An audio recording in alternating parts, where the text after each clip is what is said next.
हर हर महादेव। अग्निवास जो देखा जाता है, अग्निवास क्या है? जैसे कोई हम हवन करते हैं, पूर्णाहुति इत्यादि करते हैं हवन में, उस समय अग्निवास देखा जाता है। तो अग्निवास कहाँ कहाँ नहीं देखना चाहिए, मेरे पास प्रश्न भी आए हैं कईयों के, तो मैं आपको सप्रमाण उत्तर देना चाहता हूँ। अग्नि स्थापने वैलायाम पूर्णाहुत्याम अथा पिबा आहुतिर्वह्निवास च विलोक्यो शांति कर्मणि। अग्नि की स्थापना के समय अथवा पूर्णाहुति के अवसर पर तथा शांति कर्म में होमाहुति और अग्निवास का विचार अवश्य करना चाहिए। अब दुर्गा होम विधो विवाह समय सीमंत पुत्रोत्सवे गर्भाधान विधो च वास्तु समय विष्णु प्रतिष्ठादिषु मौंजी बंधन वैश्वदेव करणे संस्कार नैमित्तिके होमे नित्य भवे न दोष कथनम चक्रस्य वहनेरपि। संस्कार भास्कर ग्रंथ में इसका प्रमाण है।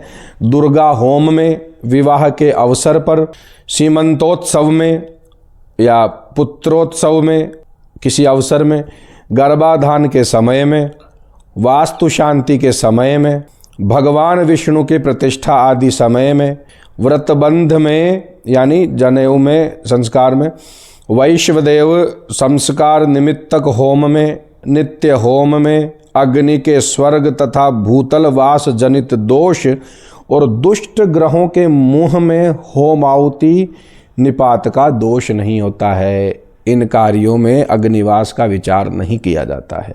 और प्रमाण क्या है? ज्योतिर्निबंध नाम के जो ग्रंथ है उनमें क्या लिखा है? विवाह यात्रा तथा व्रत के संबंध में, चूड़ा कर्म में, उपनयन में, ग्रहण आदि में, दुर्गा विधि में और पुत्रोत्पत्ति में अग्नि चक्र का विचार नहीं किया जाता है। बुद्धिमान पुरुष नवरात्र आदि के हवनों में, शांति आदि के निमित्त किए गए हवनों में, वास्तु होम में तथा अन्य होमों में अग्नि चक्र का विचार नहीं करता है। अब कहते हैं कि जिसके करने आदि साधन आदि का आदेश हो चुका, गुरु राजा की आज्ञा, ऐसी सचचंडी आदि में, शांति के अपौष्टिक मंत्र जप की विधि में, मनुष्यों के ग्राम प्रवेश के विषय में अग्निचक्र का विचार नहीं करना चाहिए। फिर से कहते हैं, निर्णय सिंधु का भी एक वचन है, बुद्धिमान पुरुष व्रतबंध में, उपनयन में, विवाह में, नित्य नवरात्र विधि में और कुल देवता के पूजन में अग्निवास का विचार नहीं करते हैं। विवाह में, चूड़ाकरण में, व्रतबंध के विषय में, उत्पात शांति और ग्रहण में, युगादि में, दुर्गा विधान में, पुत्रोत्पत्ति में अग्निचक्र का कदापि परिशोधन नहीं करना चाहिए। भागवत कथा के हवन में क्या अग्निवास का विचार करना चाहिए? देखिए आपको मैं बताऊं, दुर्गा विधान हो गया, विष्णु जी का विधान हो गया, और जैसे शांति कर्म होते हैं, पौष्टिक कर्म होते हैं, ज्ञान यज्ञ होते हैं, उनमें आप अग्निवास का विचार ना करें। हालांकि ग्रंथ में स्पष्ट रूप से ऐसा नहीं कहा कि भाई भागवत कथा के लिए, उन्होंने अपने स्वविवेक से ही इसका निर्णय करने के लिए संकेत किए हैं कि इन कर्मों में जब नहीं हो रहा है तो भागवत कथा का जो हवन होता है उसमें अग्निवास का विचार ना करें। शुभ मुहूर्त जरूर देख लेवें, शुभ मुहूर्त अवश्य देख लेवें। एक प्रमाण ये भी प्राप्त होता है कि स्थंडिल में भी अग्निवास का विचार नहीं करना चाहिए। स्थंडिल जो बनाते हैं ऊपर वेदी इत्यादि, उसमें भी अग्निवास का विचार नहीं करना चाहिए, ऐसा भी प्रमाण प्राप्त होता है।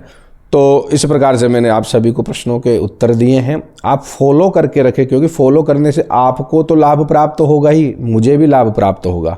आप फॉलो करके रखेंगे तो आपको क्या है कि ऐसी जानकारियां समय समय पर प्राप्त हो जाएगी। हो सकता है आपने कभी प्रश्न नहीं किया हो, किंतु आपको उत्तर किसी अन्य के प्रश्न के माध्यम से आपको उत्तर प्राप्त हो रहा हो जो आपके लिए उपयोगी हो। और विधि निषेध का पालन सभी करते हैं। जो नास्तिक है वो मेरे को फॉलो ना करें, सब्सक्राइब ना करें, मेरा वीडियो देखें ही ना। जो नास्तिक है, कुतर्की हैं, वो मेरा वीडियो कभी भी ना देखें। तो आप जो भी प्रश्न करें मुझे कमेंट में करें, मैसेज कर सकते हैं मुझे। इसी के साथ हर हर महादेव, नारायण।